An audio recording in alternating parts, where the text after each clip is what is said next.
Shane, you can go ahead. Hey, PG, great game tonight. In the first half, there was a possession where I believe you went to back screen for Marcus and then immediately came around for a handoff with Zoo and got an open three. Yep. Do you think being involved as the initial screener in some sets is also what helps get good shooters open? Yeah. I mean, when you think about it, some of the best screeners are elite three-point shooters because they know they set a good one, they're going to have to help, which is going to free them up. Thanks. To go over to Mark. Hey, PG, how you doing? Good. Yeah, I'm not sure if you're aware tonight, but you tied your career high in assists with 12. It's your first time getting 12 assists since 2013. Can you kind of just elaborate on you as a playmaker and like how comfortable are you in that role? Because it seems like you're at a next level now.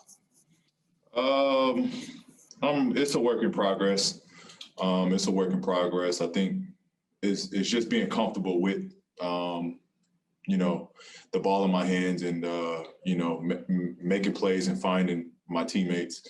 Probably at a career high in turnovers too. So I got to work on it. I got to be better. I got to take care of the ball a lot better.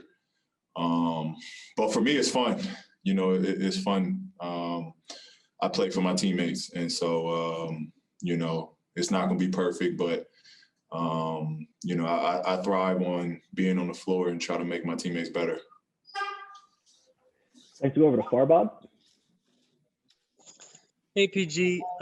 Zoo was saying tonight that this was how he should have been every night, him getting 12 boards.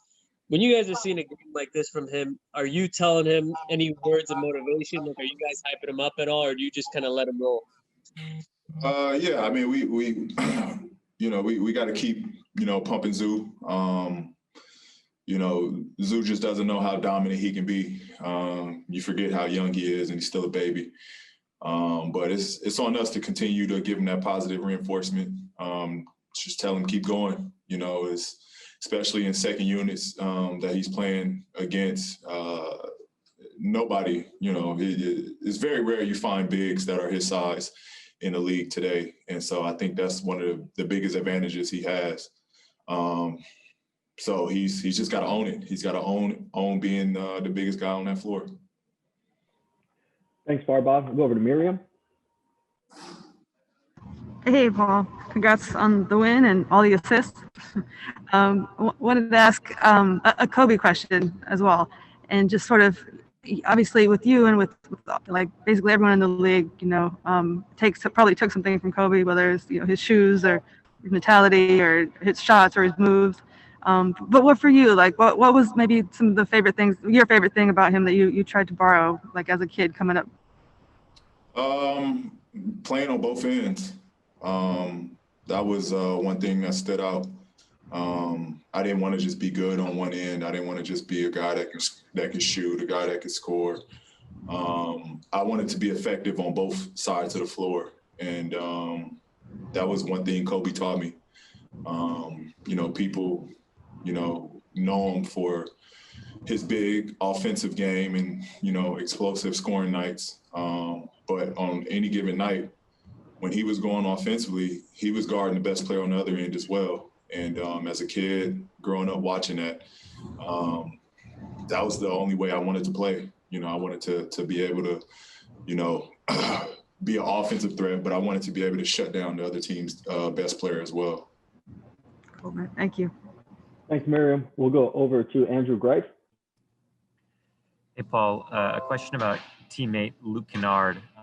He's talked and Ty has talked so many times about how much guys have been on him, you've been on him, Kawhi, et cetera, about really being aggressive with his game. And even though he's trying to fit in, really feel like he can take his shots too.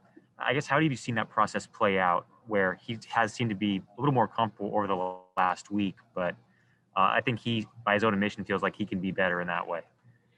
Yeah, and we're on him a lot, but we also are mindful that he really missed a lot of time last year, and he's coming into a new team, and so I get it. I get it. I've been through that. I know how it is. So that's why I'm one of the culprits of like, hey, shoot your shots, be aggressive, play your game, because I know how that is when you're trying to come into a new team and you're trying to figure it out, and you don't want to shoot. You don't want to be ultra aggressive. You don't want to be,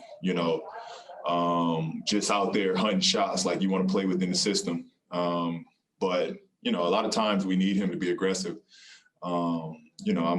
I'm the guy on the floor that's trying to get everybody looks, try to get everybody shots, try to put the ball in everybody's hands. So he just got to go out there and just be aggressive, take his shots. And you mentioned the physical, the layoff he spent. I mean, have you seen just a difference in him, the way he physically moves in the last month since he's been getting his feet back underneath him? Who? Luke. Have you seen just a difference in the way? Yeah. Yeah, no, he looks great. He looks great. I actually saw Luke before we got him training this summer. He was training with the guy I work out with, and he was working out right before me. And this is before we grabbed him. And I was just amazed. I didn't know, it was my first time like really seeing him up close. And I was blown away with, all the things that he can do on the floor. And, it was just great that we actually, went to trade for him. So I got to see a lot of his potential, and he's got a high ceiling. He can really play. Thanks, PG. Thanks, Andrew. We'll take a couple more we have time for. We'll go to Law. Murray. Hey, Paul. First of all, it's great to see you dunking every single game now. So it's good to see that from you. But I wanted to go back to about the assists tonight. You found 8 of your teammates. Pretty much everybody that you shared the floor with tonight scored off of a decision that you made. What has it been like what does that feel like?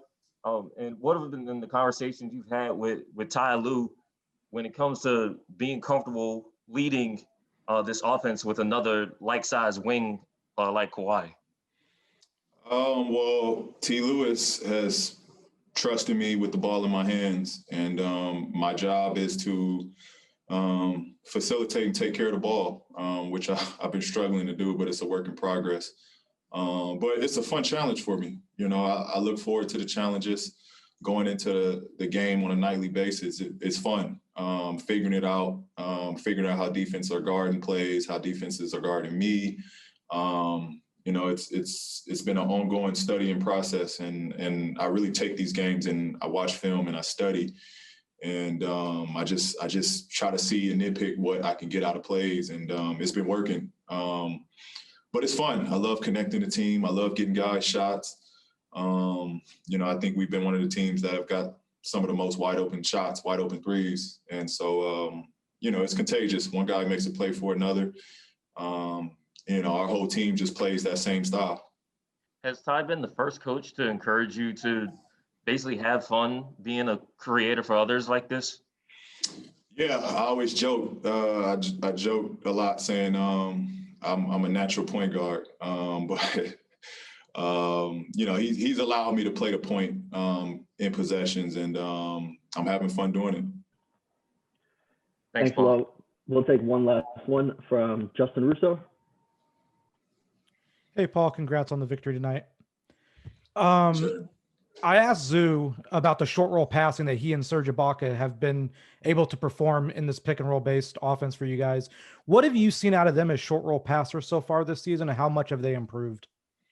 They get more comfortable. They get more comfortable in that play. It's basically just, allowing them to be playmakers. They put 2 on the ball on pick and rolls.